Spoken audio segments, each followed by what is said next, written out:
G'day folks and welcome to Nasco Jive Talking.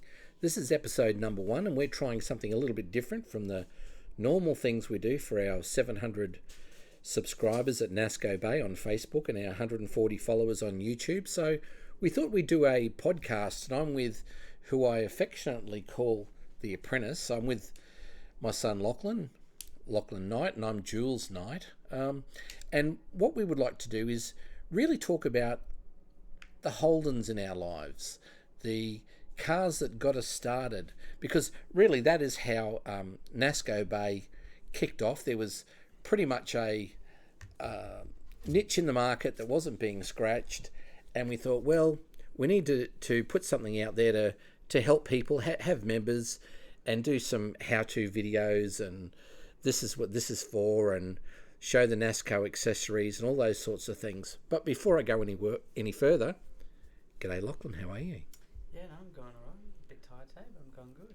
Well, I know it's been a busy day for you, and we've also been working on the Holden this afternoon, so thank you for that. And we'll be doing a lot more of that coming up in the future, and also showing some of our subscribers what we're doing. But look, really for those who are unacquainted with what you do, let's talk about the first car you've bought.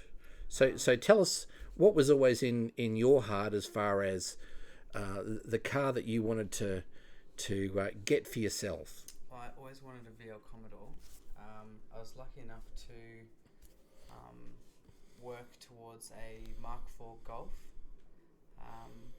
which unfortunately was taken off the road, but eventually I went out and got another Mark IV Golf. What happened with the Mark IV Golf?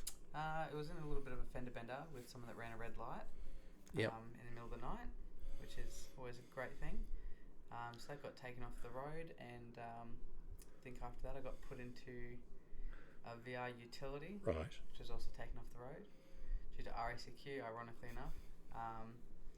After that, went on to another Mark IV Golf, but it was the turboed model, it was the GTI Mark IV.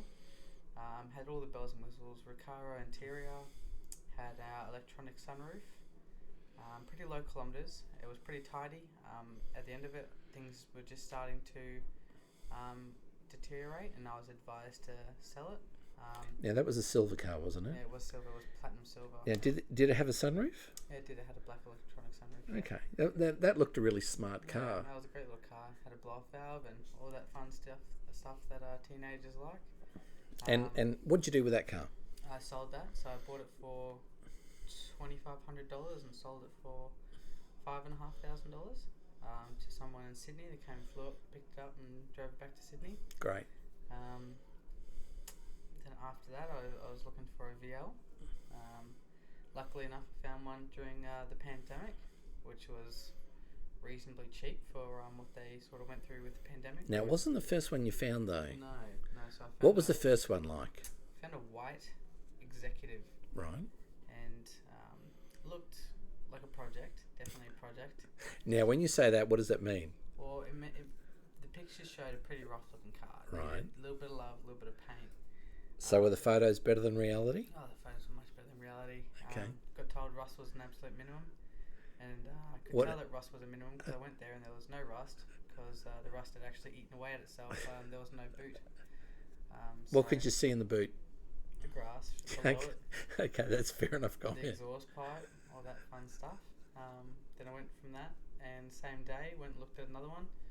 Literally on the drive home, there was two. I wanted a white one because I wanted to do a white Brocky replica. Come to my senses now, and I'm liking the looks of Bellina turbos, or I believe they're called an LE. So this one you found, what was it like? I found this maroon one. It was a much better sort of choice. Now, Wally Lewis's mum would say it's not maroon, it's maroon. Yeah, well, Wally Lewis's mum can Yeah, okay. Yeah, go on. I could say it's burgundy. But I found this car. It was expensive. It was my whole budget. So I had enough to sort of, what I thought, get a paint job on the white one, and buy it at the same time. I was wrong. So I ended up using my whole budget to buy a better car, but it had better options. It was a 5-speed manual, The interior is Series 1 Calais interior. Has some optional extras, including power steering, Series 2 RB30, which are the easier RB30s to turbo, sunglasses holder, and all in all, a really clean car. Has steering wheel lock, which was also an optional extra at the time. Unfortunately, it is manual windows, but the good thing about manual windows is they don't really break. Now the interior in it's immaculate. Yeah, it's clean. I got to say it's Very clean. it's a really smart interior. Yeah, If you go to YouTube, you can certainly see we've done an episode on it with Jive Talking, FJ Holden Jive Talking. Yeah. You can see a whole episode on that, but that's got the RB30 and the 5-speed manual, and it just looks like a really straight car. So what did you actually learn from going from one car to the other? Not buying the first one, but buying the second one. Just learnt to look at things more thoroughly, take a step back, and not just be in the heat of the moment. Just sort of realise how much money is it going to cost me. Is it going to cost me more than my budget? Where's the money? In the body. Money is always in the body. People don't realise that, because you can get a crate motor and a gearbox from anywhere or anything, or you're in the trade now, so people can put rings and bearings in, and exactly. They've got a friend who can shave a head or mill a block or whatever's the case, but it's really hard as far as the body is concerned, because that's where the money is, particularly if you've got to pay someone to cut rust out and get things straight and things like that. It can easily mount up, and particularly if it's your first build or you don't have those skills. Yeah, 100%. There's a few dents. It's not the straightest body. It is straight. There's a few things that need to be knocked out. A few little blemishes. Needs a paint job. You're gonna do the knocking out? Just let David do it. Okay. I've seen what David can do. David's a wizard with that. It's a good experience to learn, but I'd rather it be done right the first time than be fixed up the second. Yeah. So just sort of bite the bullet with that. Because I really don't. I think your car needs a paint job, a little bit of body work, a paint job, some trims put on it to bring it back to standard. It drives, it changes gear, all the indicators work, the lights work. Yeah. I think you need a new tail light maybe at the back, some trims around the bumper bars, and that's pretty much it for Rego. Unfortunately, and with the VLs, Rare Spares does stock a lot of parts for them, but there are a few things that they're not quite sort of hitting the spot on. So, like what? Well, with a Bellina on a VL, I believe with a VK, I don't know too much about them, but they're very similar. They have this thing around the left and right indicator tail light, which in the community I believe is called an eyebrow. Yeah. And so it's like a little trim? Yeah, so this trim connects to the trim on the boot, which is a pretty thick plastic bar. Rare Spares are clever enough to make the eyebrows for a Bellina LE, which is a turbo. They're a little bit thicker at the top than a Bellina, but not the bar, which is odd. It'd be like selling a car without wheels almost. Go on. So they have all that in stock, but they just don't have the middle bar, which makes it a little bit ridiculous. They said that they're gonna get some in eventually, but who knows how long eventually is. Well. And other than that, Repli-Glass make a good body kit for them, but that's quite pricey. Well, you've been waiting for a body kit for yours for quite some time. Yeah, I'm actually talking about getting a refund because it's almost been a year. So they're mucking you around? They are mucking me around a little bit. I will try again in the future, but it's just life. They've taken my deposit. Of course. And like any good business should. I just haven't seen the goods, so I'm going to take my money back, and I'll ask for it when it's in stock, so I don't have to wait around, because it's 12 months. Yeah, okay, that's fair enough. Yeah. And then other than the VL, another car that I've had my eye on is a Mazda MX-5, mainly for the reliability of a 1.6 litre engine. Being an apprentice mechanic, fuel to and from is getting quite expensive. There's no company car. And the wages we get paid a week, not only rego, insurance and petrol-wise, makes it a little bit of a struggle. So been looking into 4 cylinders, but I don't want to get a boring 4-cylinder because can't be seen dead in a boring car. So I found a NA MX-5, which I'm looking at getting. So that'll be, I think, the finish of my collection. So that's next for a while, is it? Well, see, when I was your age, when I was a little bit younger than you, I'd bought my first car at 17. So I got out of school in December, and by Christmas Eve I bought my first one. That was FJ Ute, right? Yeah, FJ Ute. So let's see, it was a panel beater shop Ute from Bundamba. A bloke called Horst Effenberger had it, and I actually saw it on the way back from a FJ Holden rally at Warwick one day, and went up there with my mate Michael, and we had a look at the car, and it was a very stock body FJ Ute. It was black interior, black seat, 13 by 6 inch wheels, but other than that, everything else on it was stock. And with the low centre of gravity, because it's not on skinny razor blade tyres, it handled pretty well. And he said the motor had been freshened, as had the gearbox and the brakes. And then within the first 9 months after I bought it, all of those 3 things had to be replaced. So that was a pretty expensive exercise, as well as breaking a timing gear on the way back from the Gold Coast at Easter. But look, that was my first car that I got. So that was like 1981, and it was 1954 car.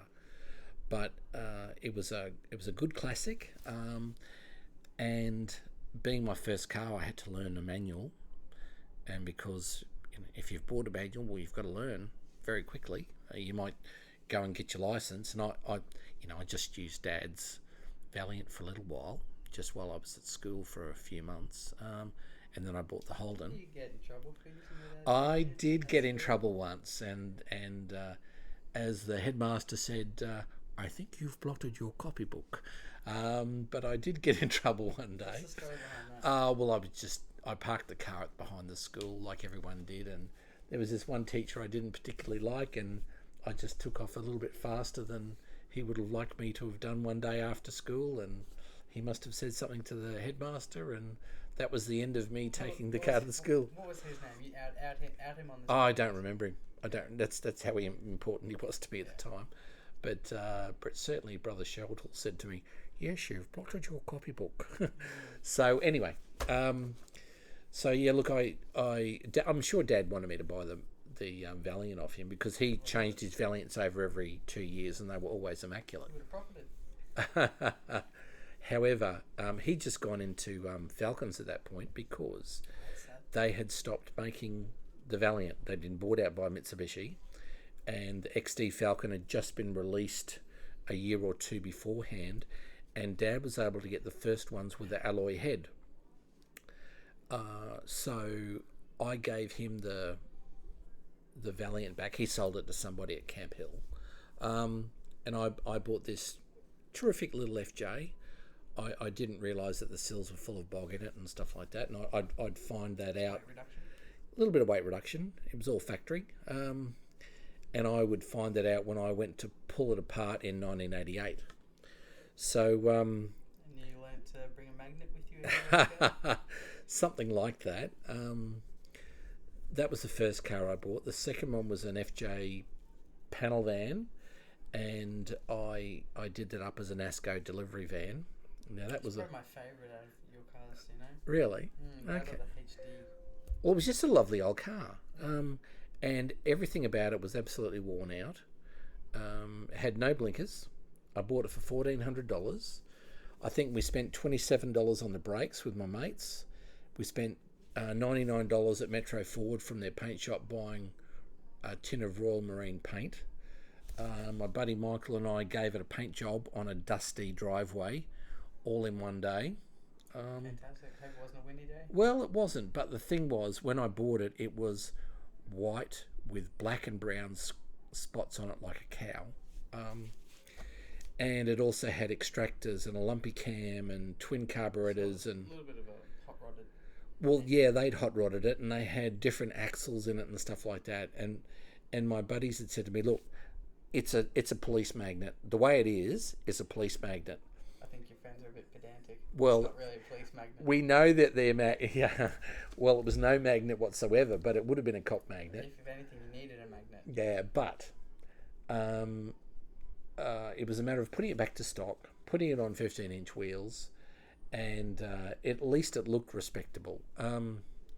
So that was fine, but the whole thing, poor little car, it was worn out. Even the front stub axle broke, had a hairline crack in it, so it broke at North Quay one day in morning peak hour traffic. That was a wonderful experience. And another day a wheel came off. So yes, I've learned to live dangerously in FJ Holdens. And with one of my buddies once, we went to a place at Bulimba, and this bloke called Desmond, he was selling an FJ ute, and it was 13 numbers different to my own. So they'd gone down the assembly line and been sold at Eagers in April 1954 together. And I just happened to casually mention to him, my friend bought it for $100. And I said to him, well, how come you stopped driving the FJ, Desmond? And he said, oh, well, when I bought the X2, and my ears pinged up at that point. So I said, oh, well, what have you done with the X2? Oh, it's in the shed. So I went and had a look at it. And he had a company car and a Land Rover and a few other things, and he had no need for any other cars. So, and he was one of these people that didn't want to be rushed with anything, and I didn't try and rush him, and I was quite happy because I wanted to buy it, and it was a lovely car, and it took me 2 years of talking with him, and I actually bought this station wagon. So it was a 1965 HD X2, so that had basically the Bathurst engine in them. And what Desmond said to me was, he bought this new car to take his wife from Brisbane to Melbourne for the 1965 Melbourne Cup, and he wanted to take her in a new car. So he ordered it by the dealers, and then when he went and picked it up, it had this Bathurst motor in it, because they had to make so many so they could use them at Bathurst. And so, it was really a pleasure to drive. It had 60, maybe 65,000 miles on it originally. All the doors on those old cars with low mileage just go click, click. I put as many Nasco accessories on it that I could possibly muster, because that's what I like doing.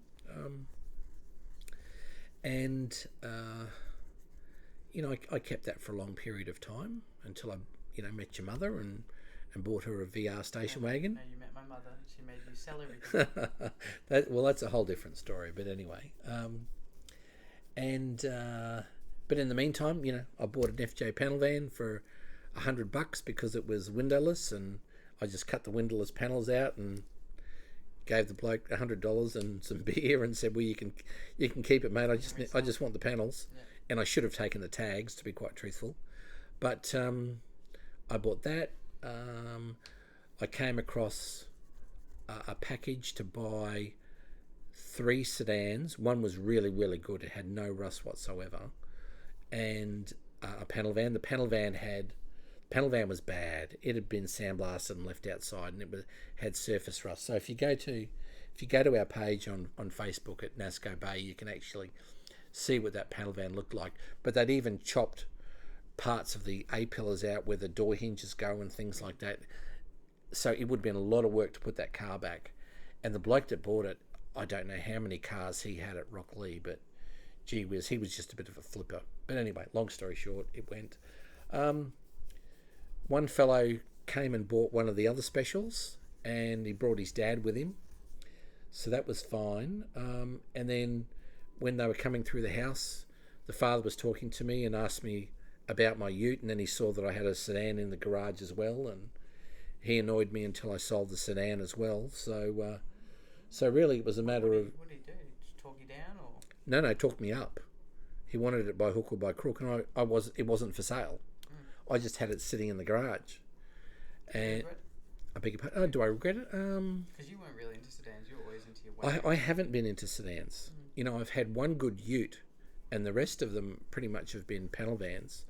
That sedan had no rust. Now, David Johnson's dad, Roy, really taught me the money's in the body, because my buddies would try and buy cheap cars. Yeah.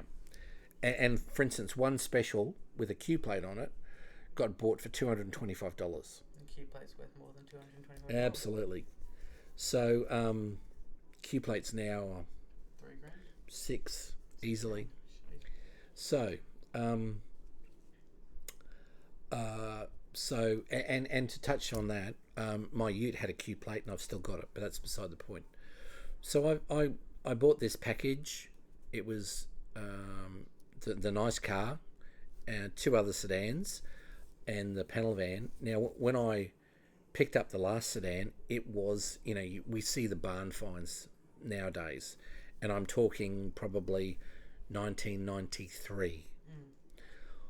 This special was in a barn, and I've got a picture of it on Nasco Bay, and you can just see it going peekaboo through the doors. It had no axles in it. I spent a day putting the axles back on, and the rear backing plates and drums and things like that.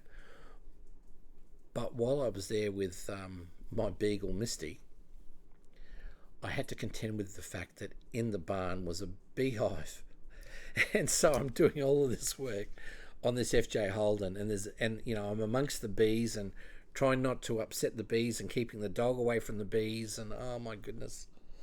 But also they had, as part of the deal, was a trailer load of spare parts. How much did you pay for this deal? That was $2,200. How much did you sell the sedan for? $3,500. So you got a good deal. Well, yeah, I did, but I didn't go looking to make money out of it as a flipper. Well, you weren't even selling that car. No, and like I sold one of them $750, and the other sedan, not for nothing. The sedan I didn't sell, I actually dumped it at the dump, probably 3 kilometres from where we are now. So it would be 40 metres deep, I'd say. If you were to sell it now, you could easily get $4,000 to $5,000 for it without even being gardening nowadays. No, it was not a bad car, but the father who bought the green car from me, he got a really good car, and as David's father taught me, the money's in the body. So I hung around with our cars, with our Holdens, until nearly the turn of the century. So it was about when I was born you started selling. Flipping over, yeah. Well, we had the first baby, and I can remember being down the Gold Coast with your mother and your brother at the time before you came along, and So I wasn't invited. no, you weren't invited, and I was just in my company car. And from being a very little boy, Australia in the 1960s had a big influence from America. And America, the it car was the Ford Mustang.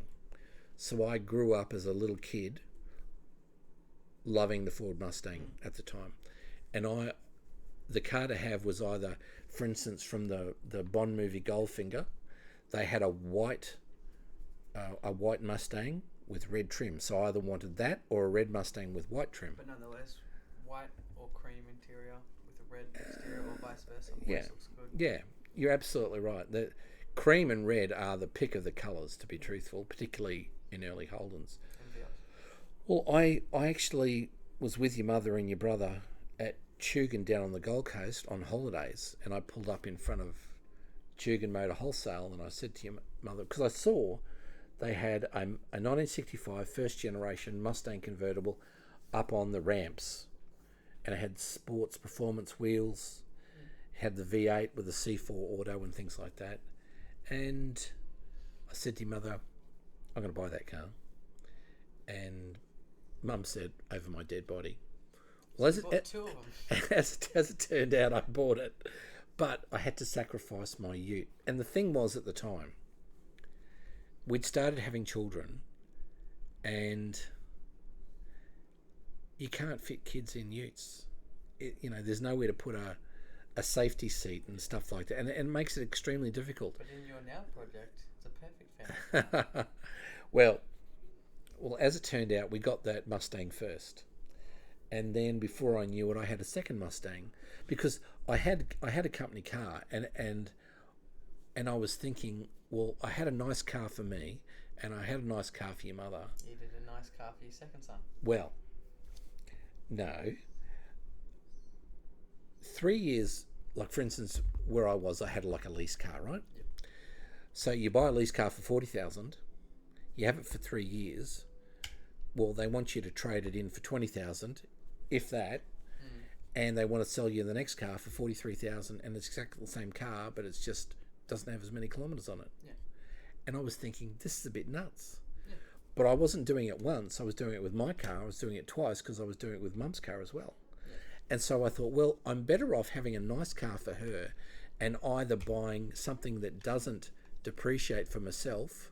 It was an investment at that point too.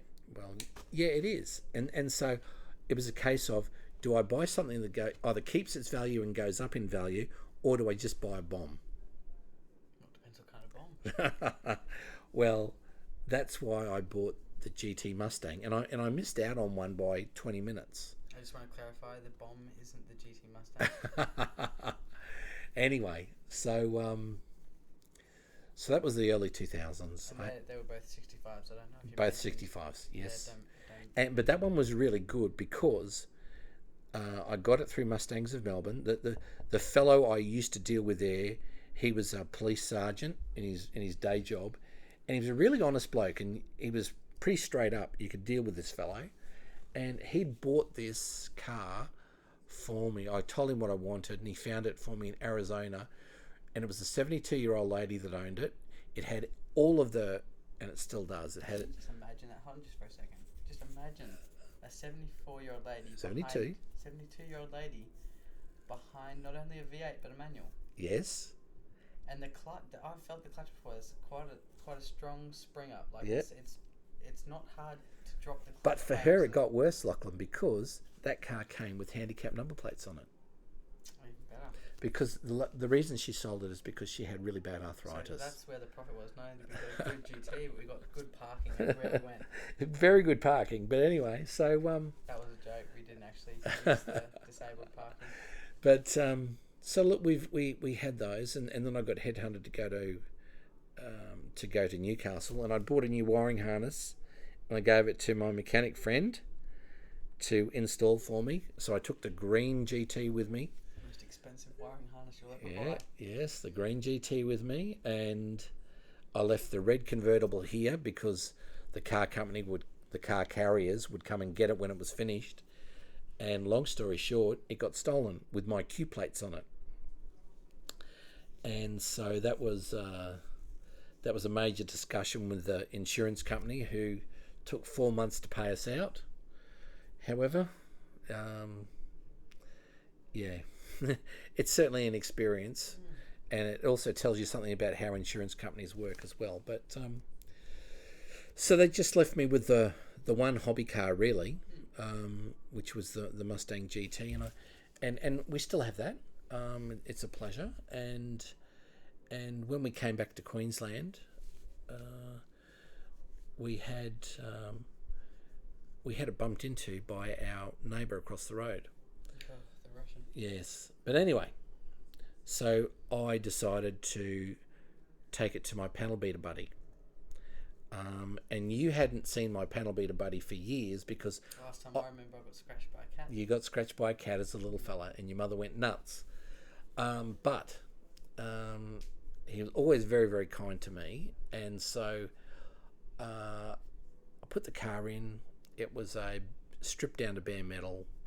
There was only a little bit of rust treatment in it, and then it was a case of condition all the panels and put it back together. The door gaps in it are better than factory. It's straight as an arrow. He's done such a beautiful job. But while I was there, I have to say, we would be talking about FJ Holdens and so on, and I really started missing playing with them, and I felt as though I was bitten by the bug. Now, although, sure, I can work on a Mustang, and I was working on a Mustang, but it wasn't as easy as working on a Holden.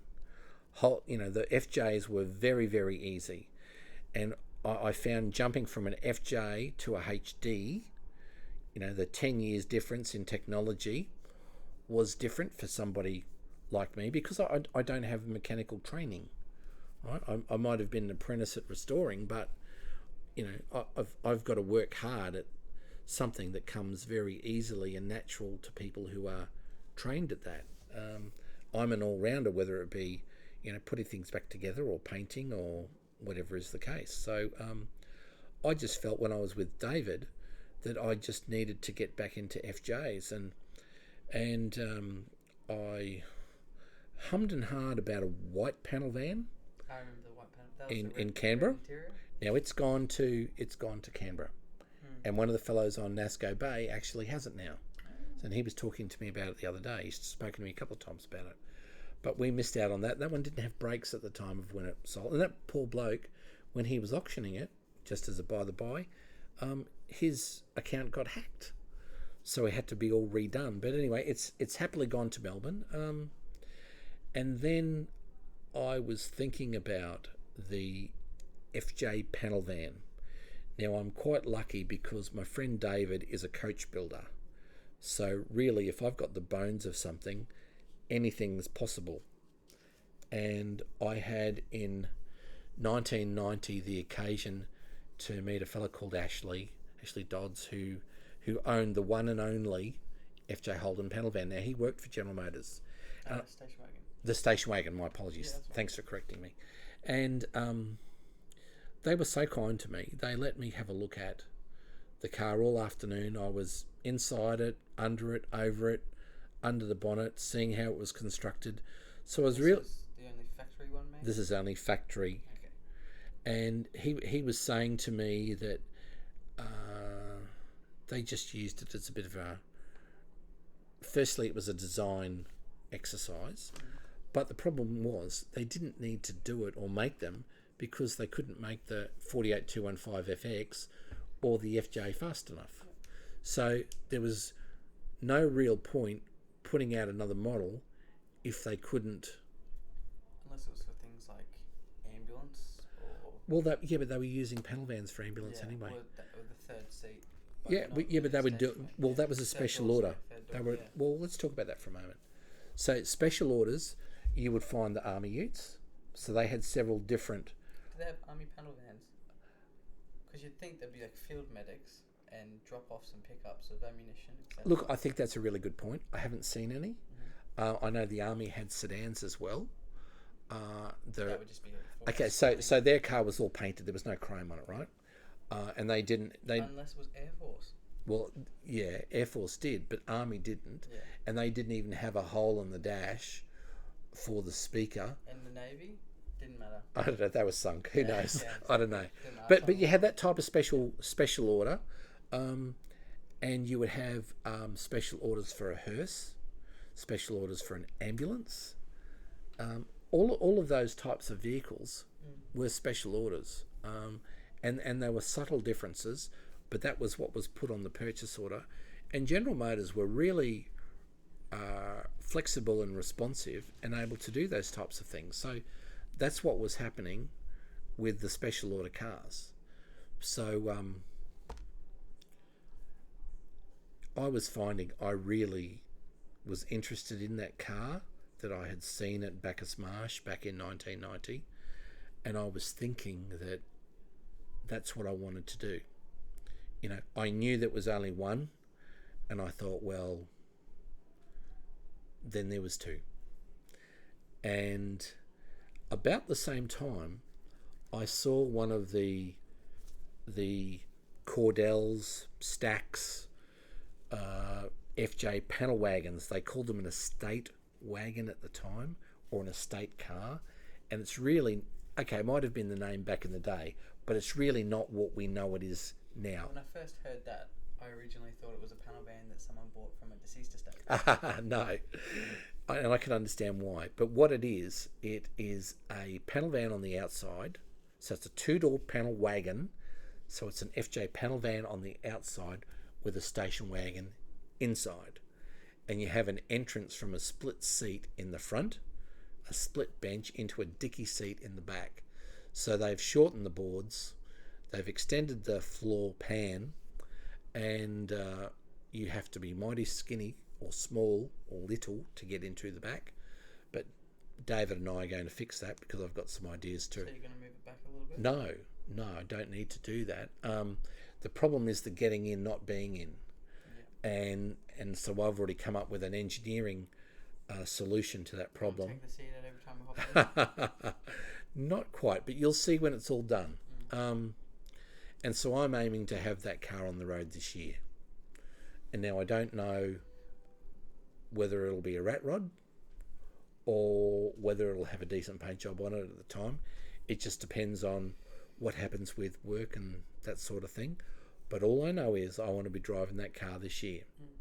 So, and at the moment, we're at the very early stages of January 2021. And let's face it, thank goodness we've gotten past 2020 because it was a bugger of a year. So it's nice to be in a new year. You turn into a new chapter. But, I know you're helping me.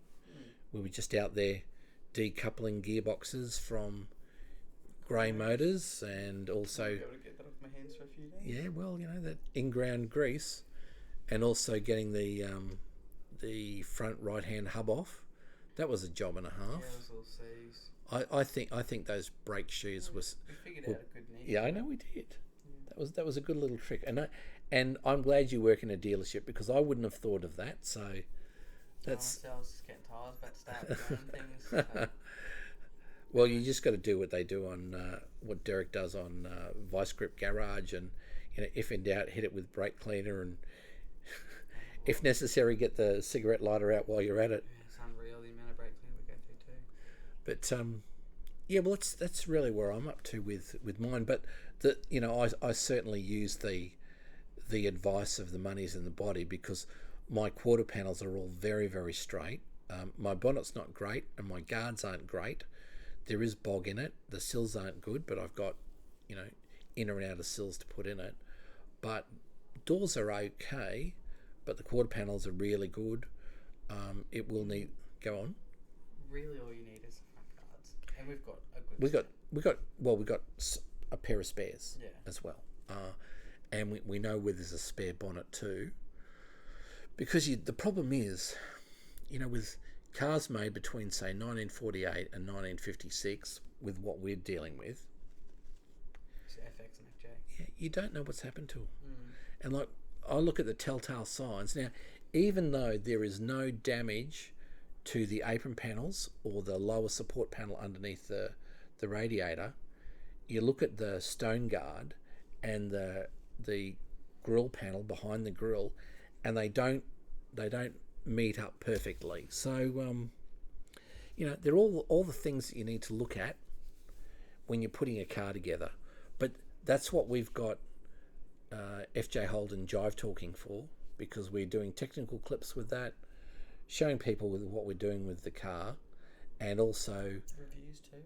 We'll do the reviews, and also this is a pretty exciting year because we've started a podcast, and now also